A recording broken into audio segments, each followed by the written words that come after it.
Ka zhvillime interesante që janë në favor tonin, sidomos kjo ftesa që ju bë Shqipërisë për këtë bordin e paqes për Gazën, sado që është ide...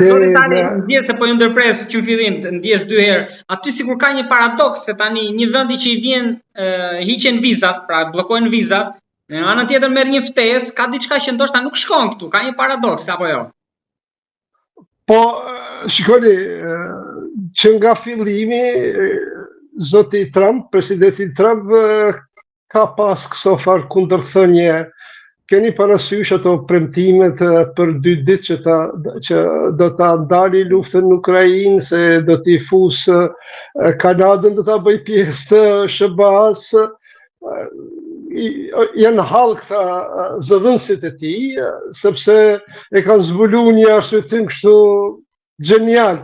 Mos i merrni fjalët e presidentit Trump literalisht, tekstualisht, po duhet i kuptojmë kështu. Pra, edhe këtë krahasimet që i bëre, pra këto 2 rastet, në një anë hiqen vizat, në anën tjetër ftohet, nuk bën ashtu tekstualisht të mirën ato, por ti marrëm nga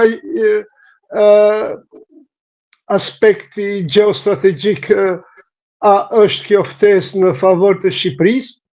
Natyrisht është. Pa marrë parasysh se kush është kryeministër i sotit. Po kryeministri tha që ishte ftesë personale. Tani është personale apo? Po tash. Tash duhet të përfitoj edhe ai politikisht pas gjithë atyre dështimeve, ku gjë të keqe s'ka, jemi në pluralizëm, kështu e ka demokracia. Shif se si po garojnë partitë në Kosovë, partitë shqiptare, që të njëra dhe ato në Maqedoninë e Veriut, andaj kështu e ka demokracia, por nga perspektiva e interesit të shtetit të Shqipërisë, edhe këtu në përgjithësi shqiptarëve është pozitive, pa marrë parasysh se sa do të zhvillohet kjo ide, sepse ka sfida të shumta. Spari në atë bord nuk janë të ftuar arabt e Gazës. Pastaj kryeministri i Izraelit Netanyahu u shpreh jo miqësisht ndaj kësaj ideje, nuk ishte entuziast as pak, por mos thënë ishte kritik. Pastaj nuk ka shpjegime. Aty është një pikë të cilën mediat e kanë zbulu, ku thuhet se antarët e bordit duhet të paguajnë nga $1 miliard, dhe tashti zëvendësi i shtëpisë bardhë në mos gaboj. Plus edhe zëvendësi i shtëpisë bardhë, kur jemi në Britani. E mohuan, po, ata thanë se 3 vitet e para janë gratis, e pastaj është keq interpretuar, ashtu thënë, pastaj antarët nëse duan ta vazhdojnë dhe të kontribuojnë.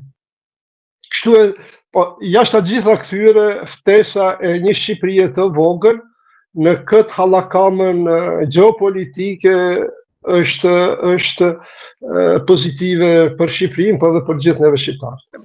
Ka mundësi që pas kësaj ftese të jetë ndonjë kusht ndoshta për të pranuar ndoshta një pjesë të palestinezëve?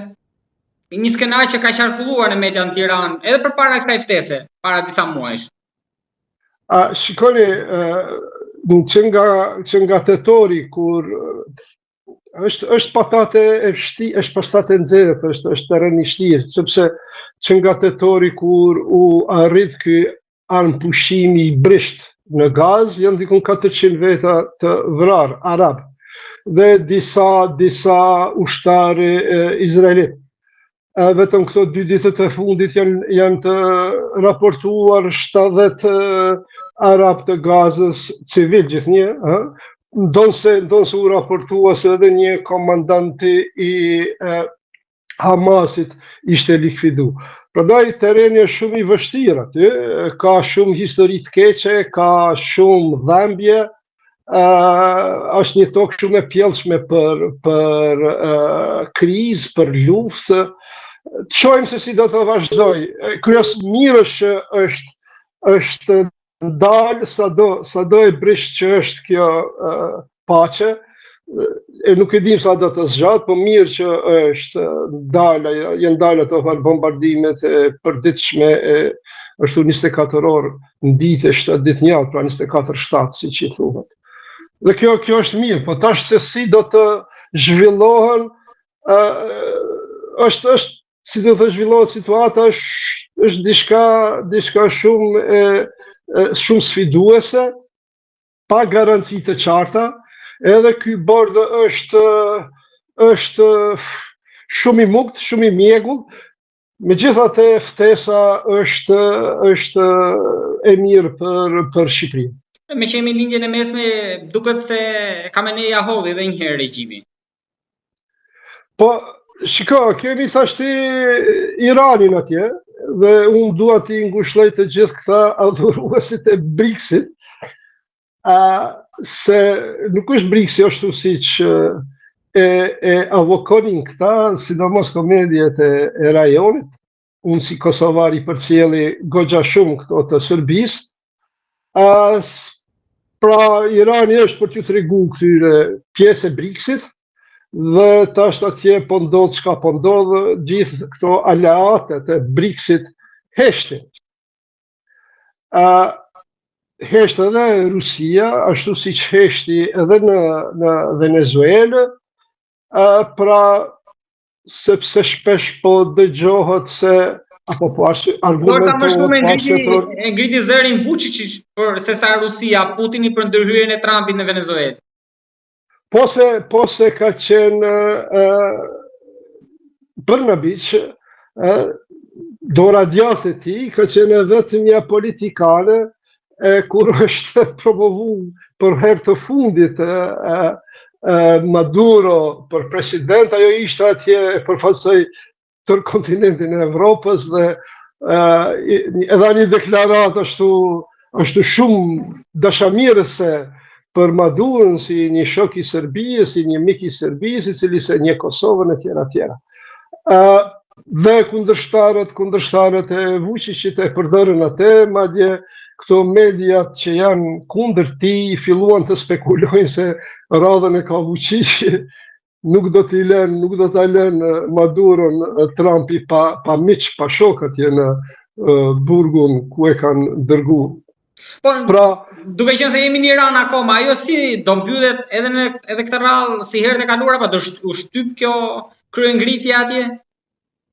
Ja, shiko, sipas këtyre të mërgatës iraniane, këtu në Londër e kanë një mërgatë goxha e madhe, dhe të gjithë ne kemi miq që jeta na ka bashku, ke parasysh.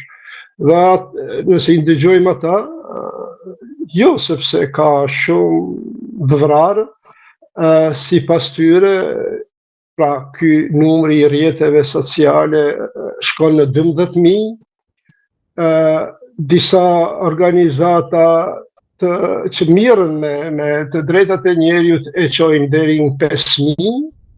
Kjo shifër sot është cek në mediat britanike, prandaj është vështirë 5.000 viktima, ka aty edhe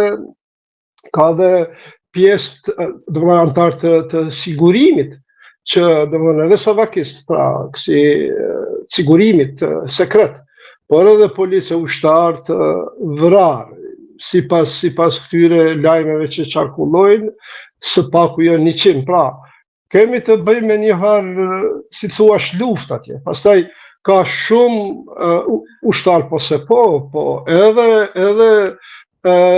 oficirë të sigurimit, savakut, të cilët dezertojnë, nuk i marrin urdhrat apo i refuzojnë urdhrat e mullahve.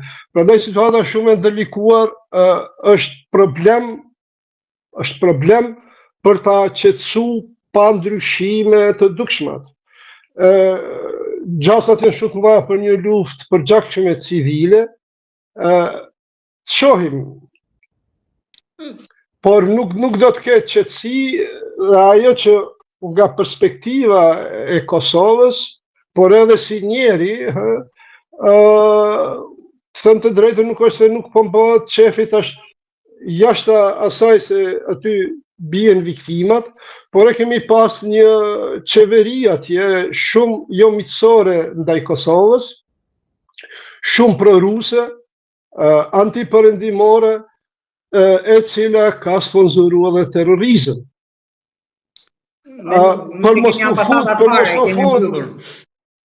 Për mos të fut në jetën shumë të vështirë të qytetarëve iranian, nuk kishte rastit protesta e 28 dhëtorit që filloi dhe nga dallim prej atyre tjerave që kishin tërësisht ngjyrë them kështu politike, realisht fetare, ajo Aminës si e paternin që u mbyt në zyrët e sigurimit shtetënor e që flasën protestat e grave kundër Shamis.